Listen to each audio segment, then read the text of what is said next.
Okay, sounds good. I'll get back to you. Thank you. Have you ever had a prospect that says to you, oh, I will get back to you? Now, what happens after that? Comment below. What happens after they say, I will get back to you? Do you hear from them again?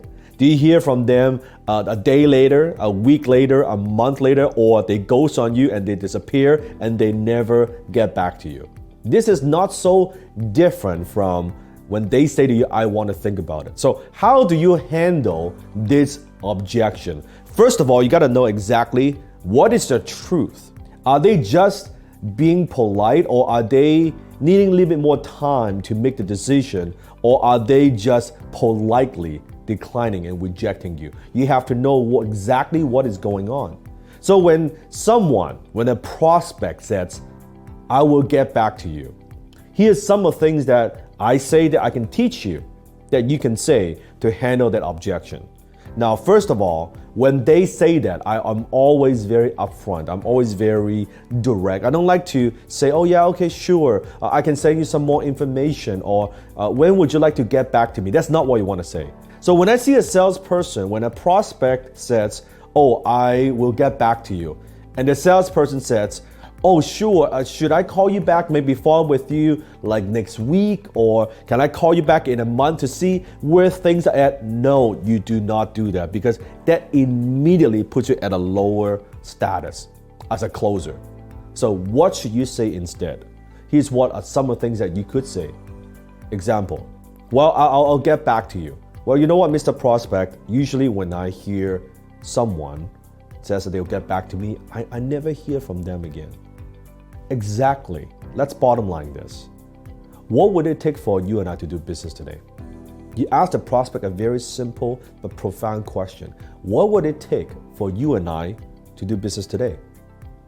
Then from there, sometimes the prospect would say, well, actually what I need is I need this information, or I need some references, or I need a plan, or I need to talk to someone. Whatever it is, I want a truth.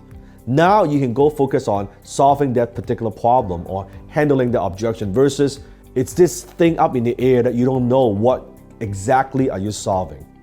Another thing that you could say, it could be something like this, where he says or she says, well, I'll get back to you.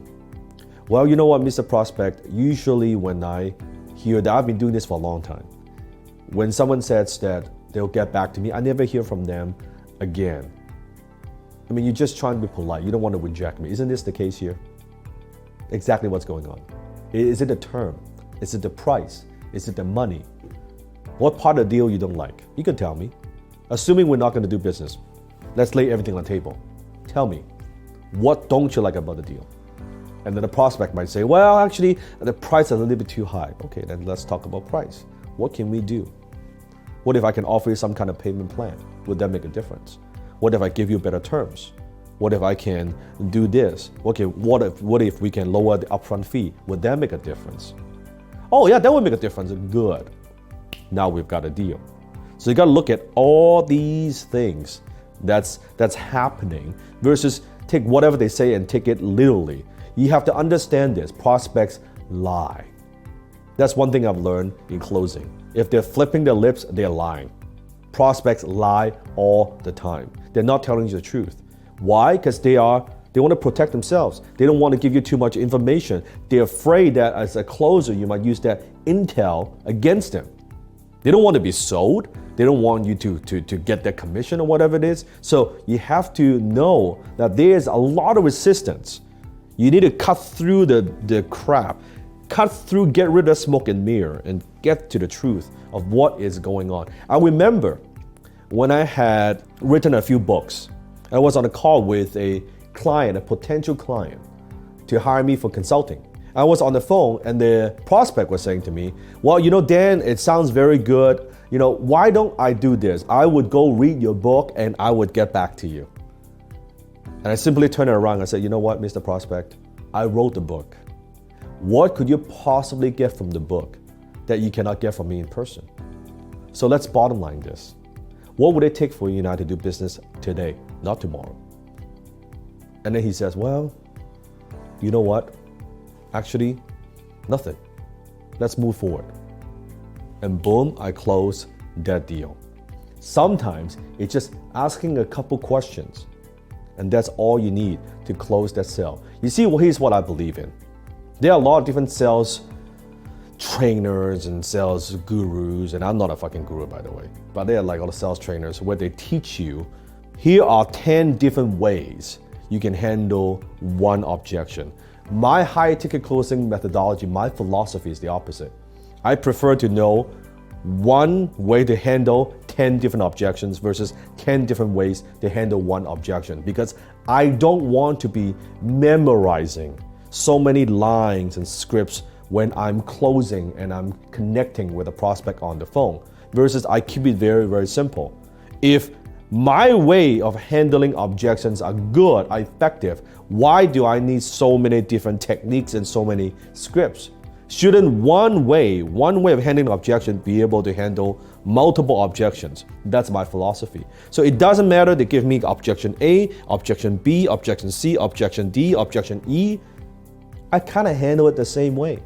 The way I would handle, I want to think about it, or I'll get back to you, it's very, very similar. I might change a couple questions, a few words here and there, but it's basically the same thing. It keeps my life very, very simple. It makes my life as a closer much, much simpler, and I can close that sale with ease. Now, if you want to know how I handle objections, what I call the high ticket closer way, HTC way, I'm doing a brand new training for the new year.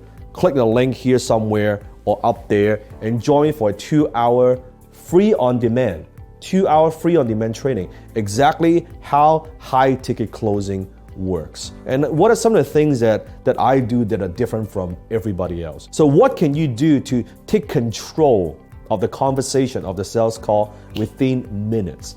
And then when it's not a good fit, instead of you getting rejected, you can disqualify the prospect. So go ahead and click the link and join me for this 2-hour free on demand training.